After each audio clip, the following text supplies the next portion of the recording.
આજે આપણે જૂનામાં જૂનું માટલામાં ઠંડુ પાણી કેવી રીતે બનાવવું એ હું તમને આજે આ વિડીયામાં બતાવી કે જેથી માટલાનું પાણી ફ્રીજ જેવું ઠંડુ થવા લાગશે। તો ચાલો એકદમ નવી ટિપ્સ સાથે માટલાનું પાણી ઠંડુ કેવી રીતે બનાવવું એ જ ચાલુ કરીએ। મેં અહીંયા 2-3 વર્ષ જૂનું મેં અહીંયા માટલું લીધેલું છે। તમે જુઓ, ઉનાળાની સિઝનમાં બધા માટલાની ખરીદી કરતા જ હોય છે, પણ જો માટલું લેવામાં થોડુંક મોડું થઈ જતું હોય અને ગરમી બહુ જ લાગતી હોય અને ફ્રીજનું પાણી જો પીવું ના હોય ને, તો આ રીતના તમે જૂના માટલાનો ઉપયોગ એકદમ બેસ્ટ રીતે કરી શકો છો।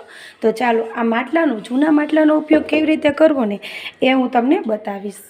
સૌથી પહેલાં તો મેં અહીંયા જૂનું માટલું લીધેલું છે।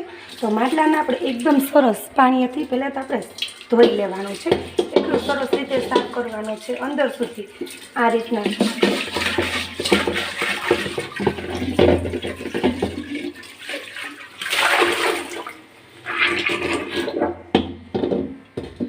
તો આ રીતના સ્ક્રબ વડે આપણે માટલાને ઘસી લેશું, જેથી માટલું આપણું જૂનું છે ને પણ જો સીધા જ આપણે બજારેથી લઈ આવ્યા હોય ને એવું માટલું આપણું સરસ એવું નવું બની જશે। એ કરશો ને તો ઉનાળામાં તમને આ ટીપ્સ એટલી સરસ ઉપયોગી લાગશે ને કે ના પૂછો વાત। તો એકદમ સરસ રીતે આપણે માટલાને આ રીતના અંદર અને બહાર ઘસી લેવાનું છે, જેથી જેના અંદરના છાર હશે ને એ નીકળી જશે અને ઠંડુ પાણી તમારું થવા લાગશે। તો જ્યાં સુધી તમે ફ્રીજનું પાણી પીઓ છો ને ત્યાં સુધી તમારી તરસ છીપાશે, પણ જો તમે આ રીતના એકવાર મટુકીનું માટલાનું પાણી પીશો ને તો તમને અહેસાસ થશે કે ના, મેં સરસ એવું પાણી આજે પીધું છે। તો સરસ એવું મેં તમે જોઉં કે માટલું આપણું એકદમ સરસ એવું સાફ થઈ ગયું છે। તો તમે જુઓ માટલું આપણું કેવું હતું અને કેવું બની ગયું, એકદમ માર્કેટમાંથી લઈ આવ્યો એવું નવું બની ગયું છે ને। તો એકદમ સરસ રીતે માટલું આપણું કમ્પ્લીટ સાફ એવું થઈ ગયું છે કે જેથી આખો દિવસ તમારું માટલાનું પાણી ઠંડુ બરફ જેવું તૈયાર થશે। તો માટલું આપણું સરસ એવું સાફ થઈ ગયું છે અને મેં 1 ચમચી સિંધાલું મીઠું લીધેલું છે, જેને આપણે પહાડી મીઠું પણ કહેવામાં આવે। અહીંયા તમે જુઓ અંદર મેં સિંધાલું મીઠુંને એડ કરી દીધું છે, તમે જુઓ।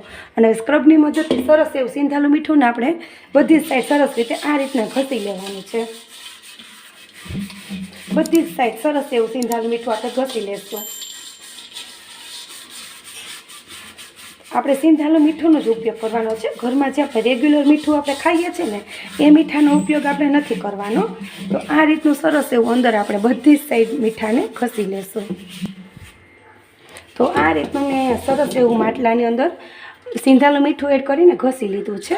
હવે એ જ માટલામાં આપણે પાણી ભરીને 30 મિનિટ માટે છોડી દઈશું।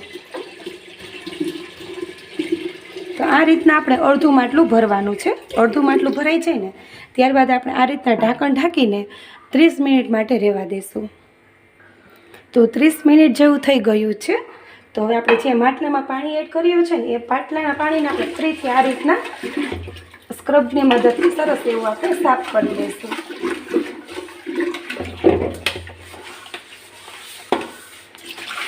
આ સિંધાલું મીઠું છે ને એ પહાડી મીઠું છે, તો એ મીઠું છે ને બધી જ ગરમીને શોષી લેશે। તો સરસ એવું આપણું માટલામાં ઠંડુ પાણી થવા લાગશે। તો સરસ એવું માટલું આપણું સાફ થઈ ગયું, તમે જુઓ એકદમ મસ્ત ક્લીન એવું થઈ ગયું છે। હવે આ માટલામાં આપણે જે પીવાનું પાણી હોય છે ને એને આપણે ભરી લેશું। તો હવે આપણે આ માટલામાં છે ને પીવાના પાણીને એડ કરી દઈશું।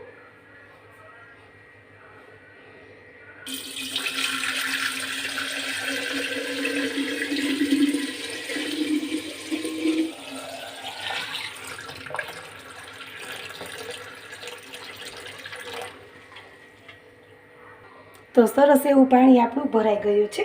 ત્યારબાદ મેં આ રીતનું એક વ્હાઇટ કલરનું કોટનનું કપડું લીધેલું છે। જો વ્હાઇટ કલર હોય ને તો તમારે વ્હાઇટ કલરનો જ ઉપયોગ કરવાનો છે અને કોટનનું જ કપડું હોવું જોઈએ। હવે આ કોટનના કપડાને આપણે આ રીતના ગોરાને સરસ રીતે આ રીતના ઢાંકી લઈશું, બધી જ સાઈડથી સરસ એવું આપણે ઢાંકી લઈશું।